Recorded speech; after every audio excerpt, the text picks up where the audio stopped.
I don't know. I've never seen anyone like him. Let's get him back to Droid Town. The Colonel will know what to do. Check out that strange marking.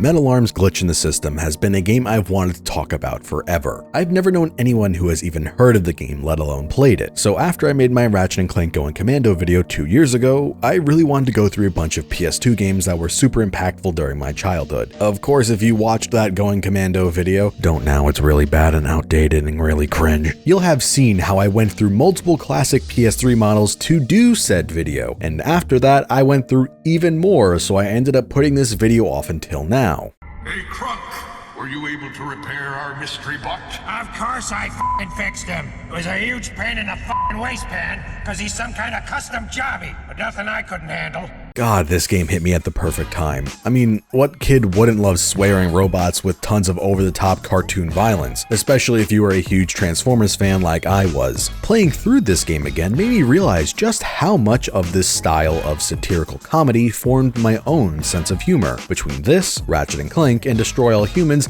I had quite the handful of games that poked fun at the conventions they were based on. This Game & War, Ratchet & Clank with consumerism, and Destroy All Humans one with the American dream post-World War II America with things like the Red Scare McCarthyism, and 2 with its Vietnam-era late 60s, early 70s hippie culture. I loved the shit out of this game growing up, so much so that when I had a writing assignment in elementary school where we had to write a book, I combined my 2 favorite games at the time, King Kong the movie The Game, and this. I took the Valley level and the Whitewater Rapids level from King Kong, and then just put the characters from Metal Arms on the raft fighting the Velociraptors. It was peak ideas of an 8-year-old. The story of Metal Arms takes place on a planet called Iron Star, originally inhabited by the Morbots, which not much is known about them other than they are believed to be living in the core of the planet. The droids that currently inhabit the surface used to live in peace in their hyper-advanced city until Dr. Exabolt accidentally made the main villain of the game, General Corrosive, who then went on to lead his army of mill troops into an all-out war, enslaving the droids, and the last vestige of hope for them is a small rebellion in Droid Town. This exposition is told to us all in war propaganda-styled slideshow presentations, which give me Starship Trooper vibes.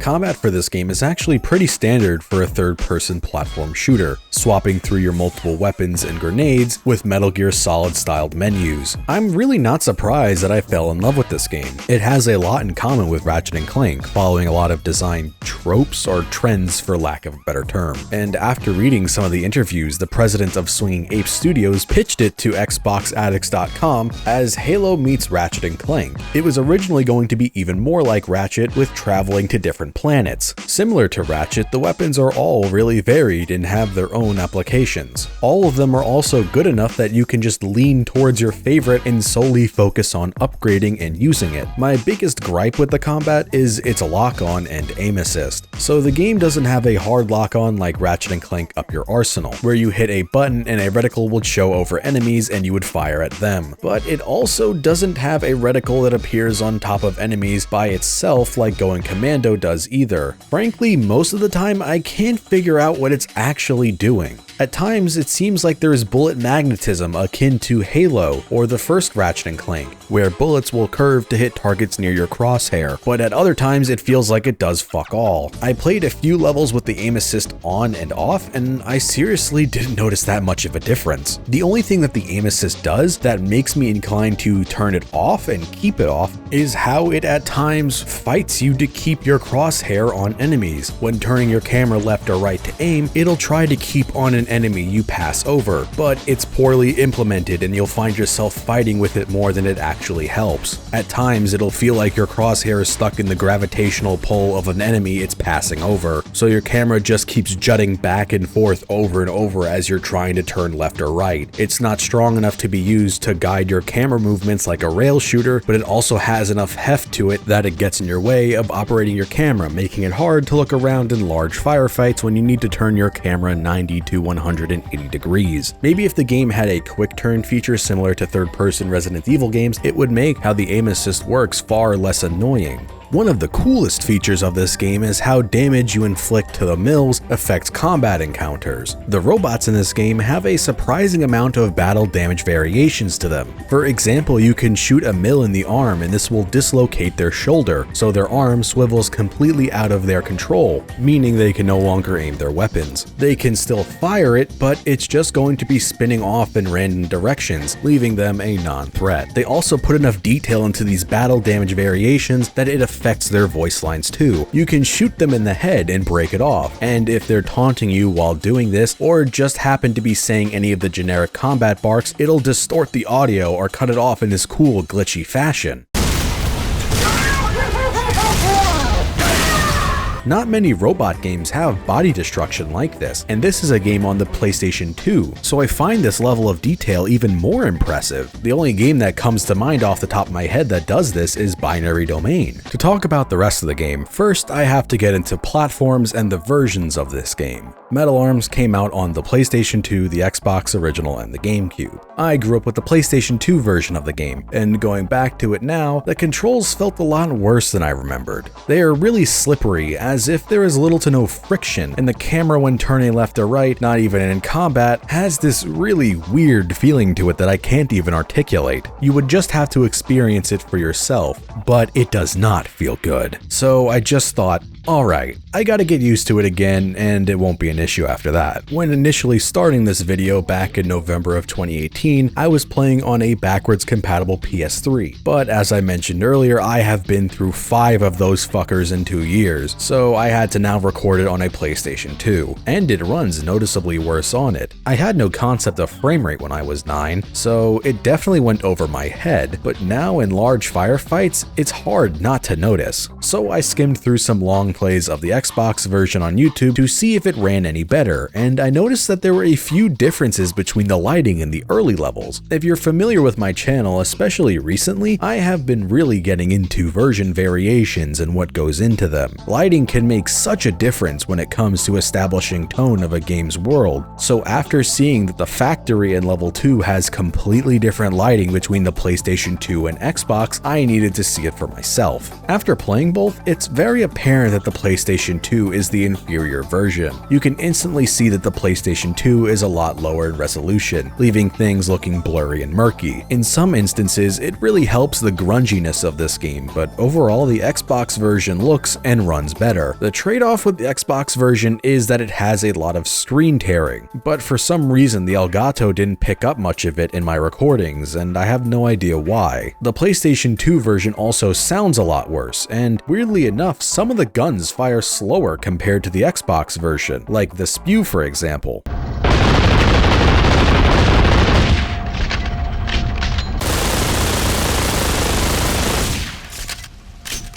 The Xbox version still has frame rate issues, mind you, but it runs at 60 in a lot of areas. I don't own a GameCube, so I have no way to test an actual version to see if it runs well outside of an emulator, but a fan of the game made a remapping project. The Xbox version of the game has the highest quality textures, so this texture pack for the GameCube ROM replaces the textures and button prompts with the Xbox versions. This is probably now the best way to play the game, so I'm going to be linking this in the description below. Apparently this fan got the Xbox textures directly from one of the devs, and with what ended up happening to the studio, which I'll get into later in the video, it's not all that surprising. Unfortunately, I found out about this remapping project after I finished my Xbox playthrough, so the rest of this video will be just talking about the PlayStation 2 and Xbox versions. Shortly after the droids fix up glitch, the rebels' side of the mine has been attacked by the mills, so now it's up to you to save the town since— You're kidding me. You two are all that's left. Sir, yes, sir. All the others are already out in the firefight, sir, or they've been, destroyed.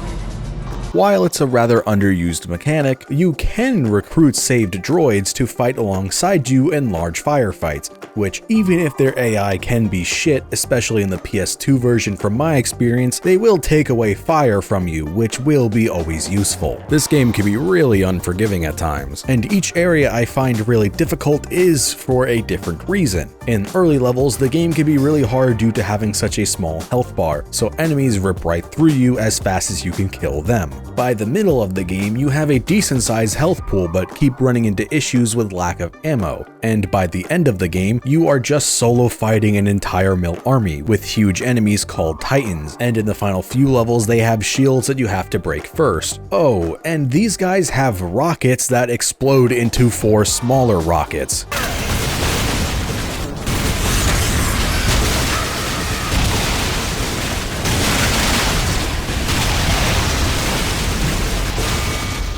Shooting your way through a planet made of Michael Bay Transformer parts isn't your only taste of gameplay Metal Arms has to offer. There are arcade machines dotted throughout the levels that let you take control of mills, allowing you to go incognito as one of their own. Though I would be really hard-pressed and hesitant to call this a stealth mechanic or sneaking, since the gameplay doesn't really differ all that much from when you're playing as Glitch. You just have 1 health bar and you're stuck with whatever weapon this type of mill you took over has, and there's no way to really interact with the other mills. They become suspicious of you almost instantly, which does lead to some funny moments where they berate you with lines like, You have clearance for this area.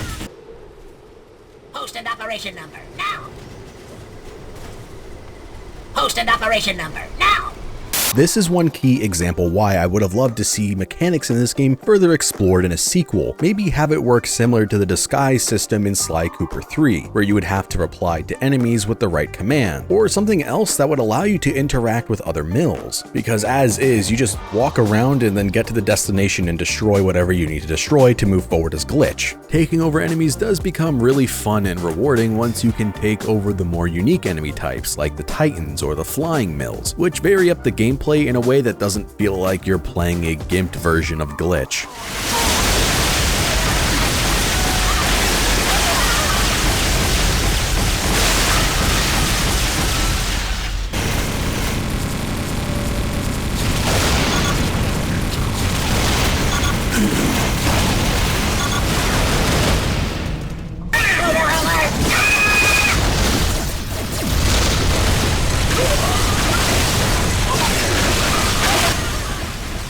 Now that the mills have discovered Droid Town, you have to chase down General Corrosive's second-in-command, Vlax. This introduces the driving sections of the game. The car reminds me of the Mako from Mass Effect 1, and it controls about just as good. These sections control way worse on the PlayStation 2, and are overall way less enjoyable. This section's on a timer, needing you to get through this canyon in 5 minutes, but in tandem with this lackluster handling of the rat, you have no control of the vehicle's turret. It's all left up to the AI. So you're at the mercy of the computer comrades to actually shoot other vehicles trying to kill you. Like I said earlier, from my experience, the PlayStation 2 AI is way worse, so I was pulling my hair out due to just dying over and over again, since the AI would rather shoot rocks or do nothing than hit the guys actually killing us. Completing this section takes us to the junkyard levels, and I'll admit that these scared the fuck out of me as a kid. These levels are infested by zombie bots that continue to come back to life, and when they do, they make the most horrifying sound. It took me longer than it realistically should have to beat this game, because these enemies and the sounds they made scared me off of playing this game for so long. Just the way they animate and move around, it feels unnatural, like they're in pain. But looking back, they're pretty goofy, and they aren't as immortal as I once thought they were as a child. You just have to break them down enough until their parts all explode, but that does require you to quote-unquote kill them at least 2 to 3 times, so I guess my child self wasn't persistent enough and just took away the wrong information. Even with the tighter controls of the Xbox version, the zombies still had a habit of sending me flying off things or causing me to get stuck on terrain. The bosses of this game are surprisingly fun to fight. Well, most of them. Before I ever owned the game, I remember by random chance seeing some TV show giving out game tips, and just happened to catch them talking about the Zombot King boss fight for this game, mentioning how you could stand on these grates and wait till the last second to dodge, and in the holes left by his attacks, there are items and abilities you can use. I know this is extremely specific, but I want to say I saw this on a TV display in a PC Richards right off the Long Island Expressway. I tried finding this show, but came back with nothing. I don't think it was X-Play, but I honestly don't know any video game focused TV shows that were on between 2003 and 2006. If anyone can find what the fuck this was, please let me know. I really want to watch this again. Glitch isn't alone on his journey through Ironstar. He runs into a colorful cast of other droids who have been captured by the Mills. Surprisingly, they got Patrick Warburton to play one of them. I can't even get my piston up. Yeah. Swinging Ape Studios was a small company starting out with 7 people and was in constant threat of closure, so it's really shocking to me that they managed to get him when you look at the game as a whole and how it seemingly cuts corners to probably be as cost efficient as they could with the budget they had. Since all of the enemies and allies are identical robots outside of the few outliers, they're able to get away with everybody being the same voice. The game has only 7 voice credits, with people playing multiple roles. It's kind of jarring, but ultimately emblematic of the era these games were made in when you compare a game like this to a game like Sly Cooper Thieves in Time. It is night and day with how these games approach comedy. Metal Arms is very juvenile and leaves its jokes for cutscenes, where Sly 4 has a non-stop barrage of quips from characters as you play them. If Metal Arms was made now, characters like Slosh who talk like this, Slosh! My name is Slosh! Hey, hey! Can you help me get out of here? his levels would instead play like this. They threw me in here to see if the boss could survive this big one nightmare! I've been trapped, stuck, up the river without a boat. Now this place is overrun with mills. He even stolen one of the smaller generators. See? See? Used to be right here! Those nasty mills are everywhere! And there are swarmers everywhere! Everywhere! What's your mind? This is a big thing. What's the reaction? Could be wrong. What do I know? I appreciate that Metal Arms had some restraint and didn't bombard you with constant jokes and allowed the gameplay to speak for itself. And in turn, when there were jokes and cutscenes, they usually landed way better than anything from any of the quippy third-person mascot platformer games from the PlayStation 3 era and beyond. The more I played this game, the more I noticed the lack of music. And I don't mean in the way I usually complain about where tracks are overused. I mean that there was nothing. I looked it up and there's apparently 28 tracks in the game, at least according to this soundtrack playlist on YouTube, but I often never noticed it. I think that's probably due to how the game is mixed, which I really haven't talked about the sound design of this game. Similar to the King Kong game, it is aggressively loud.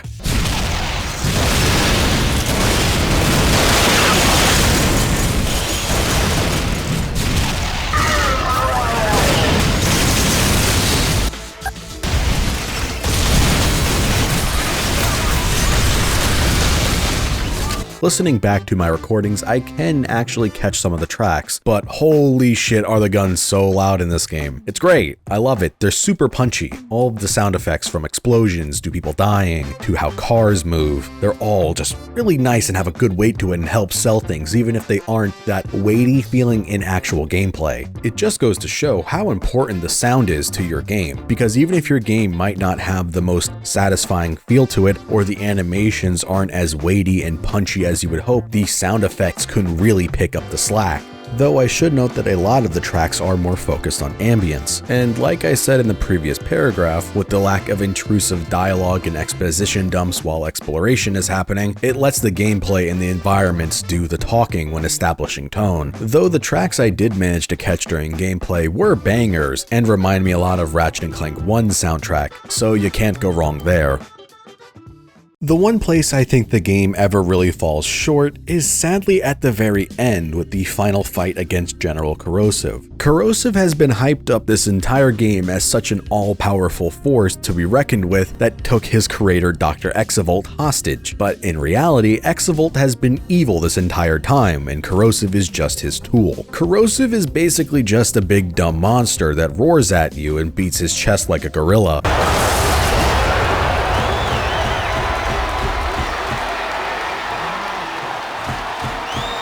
I get that this is supposed to be the big reveal that Cvit has been behind everything all along, but I find it kind of rushed and lacking. I was way more into the idea presented in Mill City, where you had to walk around and pretend to be a slave/second-class citizen, as you can see a hologram of his head giving monologues. The imposing villain created in my head by the Mill's propaganda was way more interesting than the payoff in my opinion, even if I understand that that was probably the point.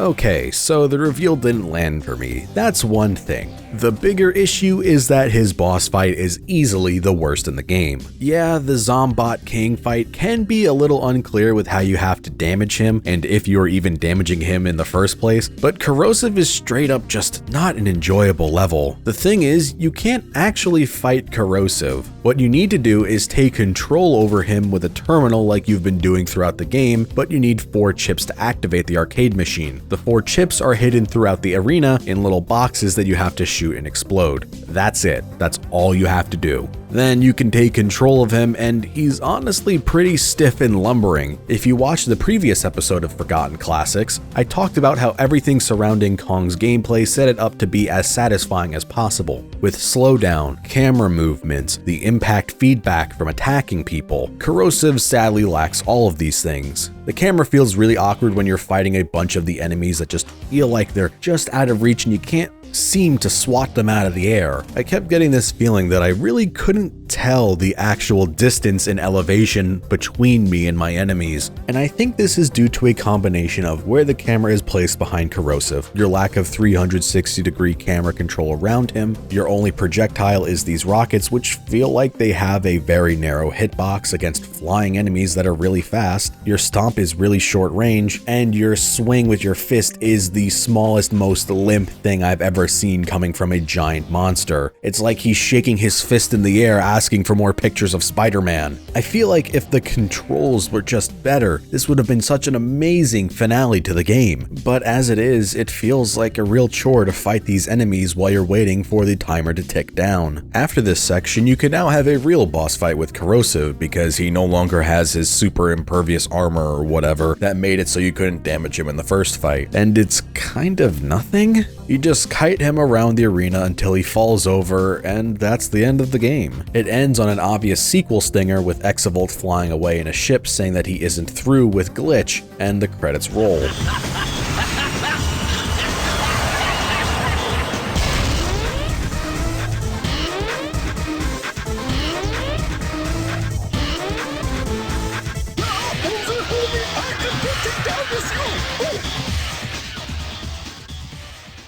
So what ended up happening to Swing Apes, and did the game sell well? So originally, Metal Arms was penned to be a trilogy, and after releasing to positive critical reception and the studio getting to work on Metal Arms 2, the game was unfortunately cancelled. If VG Charts numbers are accurate, then with all 3 platforms combined, the game sold roughly 650,000 copies. While their publisher Sierra loved the game, specifically being championed by their president at the time, Mike Ryder, their parent company Vivendi didn't see any merit in the game at all, and in turn gave it no marketing and tried to bury the game as much as possible until it won a ton of awards at E3 2003 and was rated number 1 by viewers at Vivendi's pre-E3 press event. Steve Rank, one of the founding members of Swinging Ape Studios, saw Vivendi's drastic turnaround once they were proven wrong firsthand as too little too late. In general, the people who played Metal Arms really liked the game, but there just weren't enough people who knew it existed. In 2004, Swinging Apes would go on to work with Blizzard, trying to complete StarCraft Ghost, which, if you want more information on that train wreck, go watch Matt McMuscles' video on it. Eventually, they were outright bought and absorbed into Blizzard, never to be seen again. Thanks, Blizzard. Ruining things seems like the only thing you're really good at.